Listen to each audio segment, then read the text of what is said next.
Okay.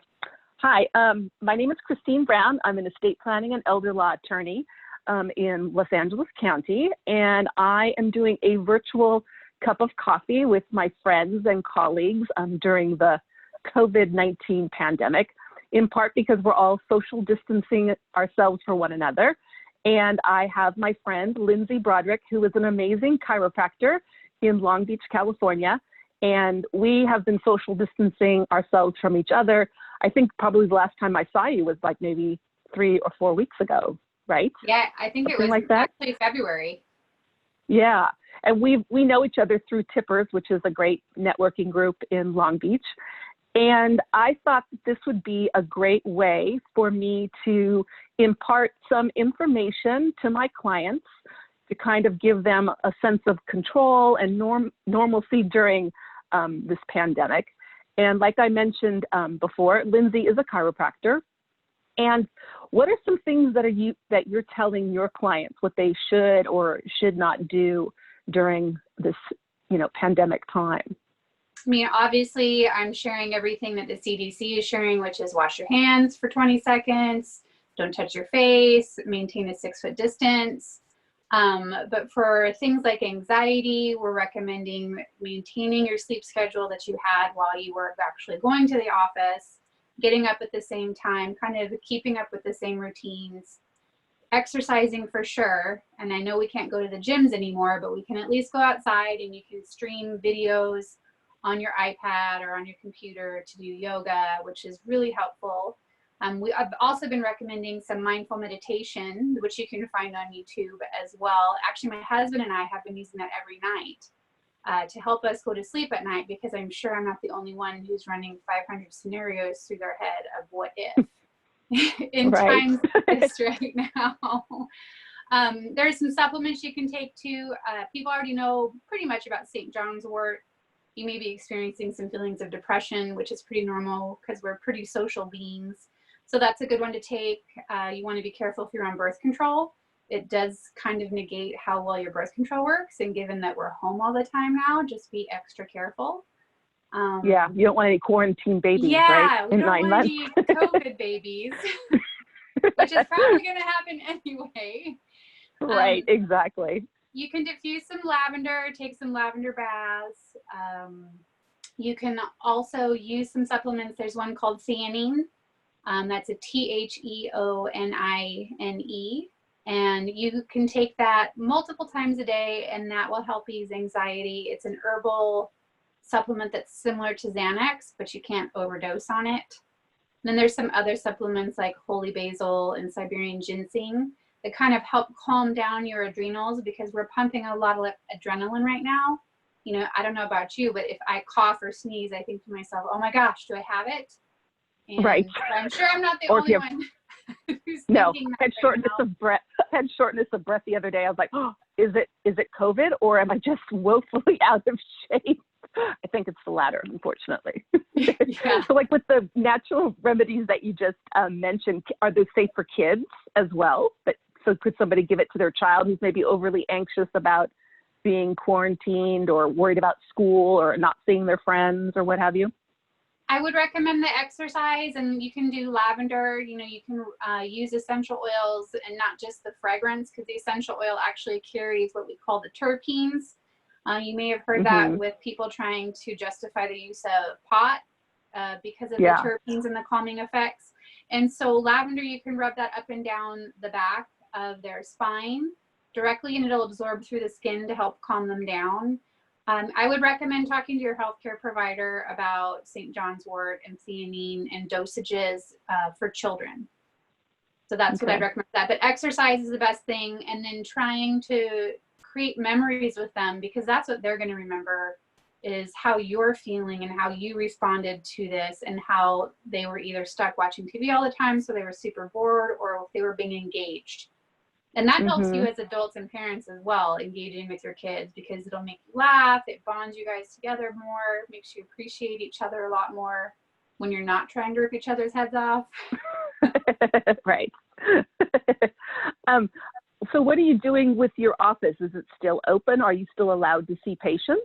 Yes, we are an essential business, and we are actually very important in reducing the influx of patients into the ER who are going in for back pain, minor to medium car accident injuries, migraine headaches, neck pain, things like that.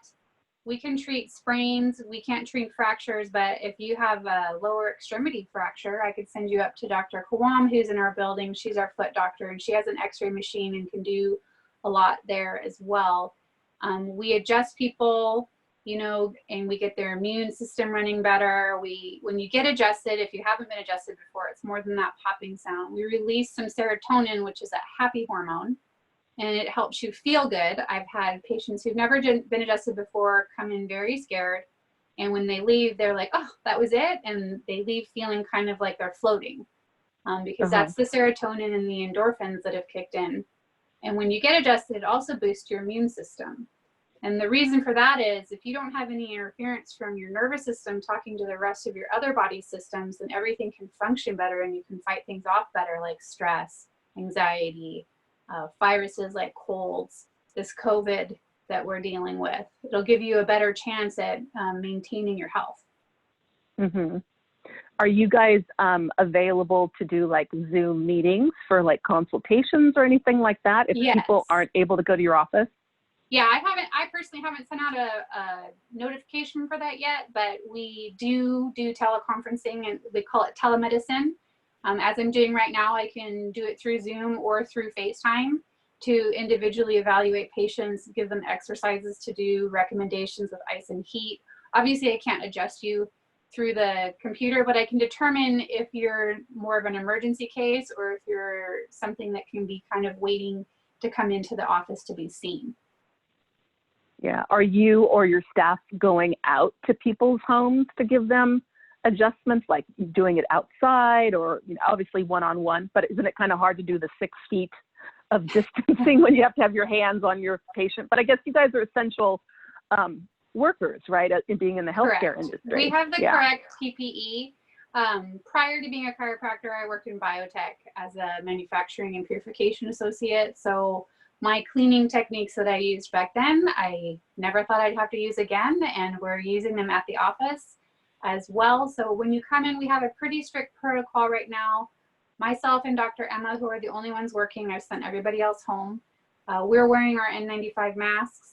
And we do ask, as of this week, with the governor and the mayors of Long Beach and LA asking us to wear masks, we ask the clients to be wearing masks as well. In fact, I'm even considering sewing some and having them available for purchase for patients for when they come into the office.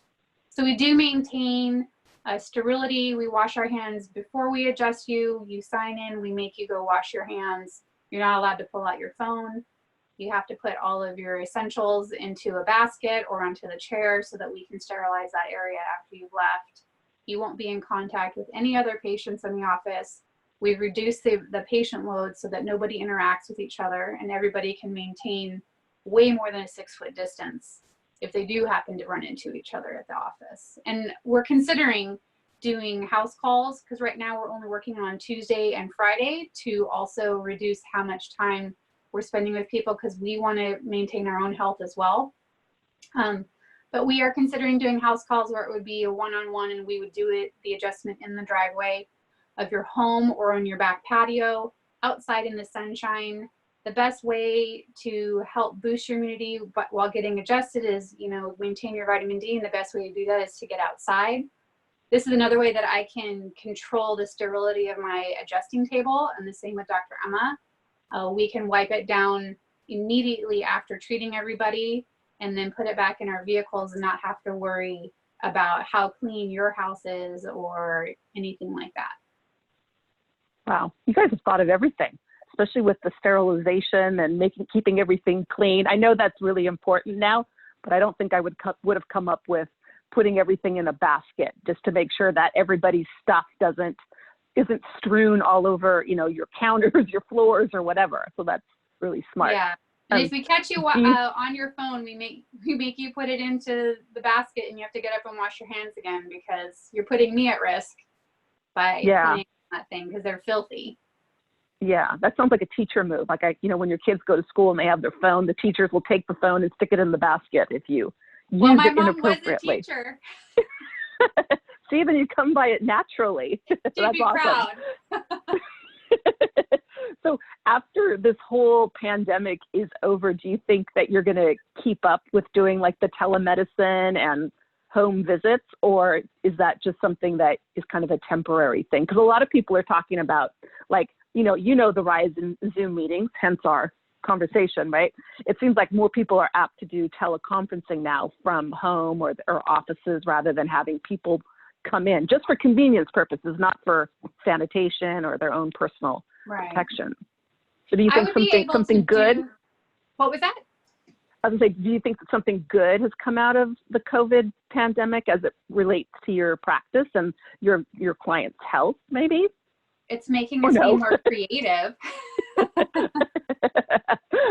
That's for sure. Yeah. And it's helping, I've never been a big one to push using alternative herbs and supplements, even though I use a lot of homeopathy in my own life. It's brought up a good point with my clients that they're asking me what else can they do.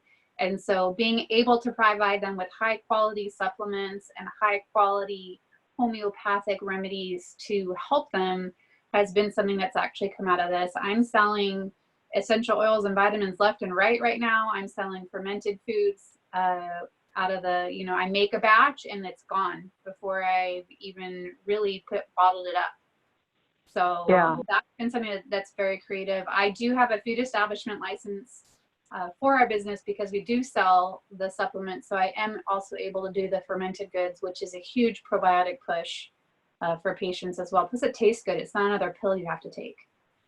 Yeah.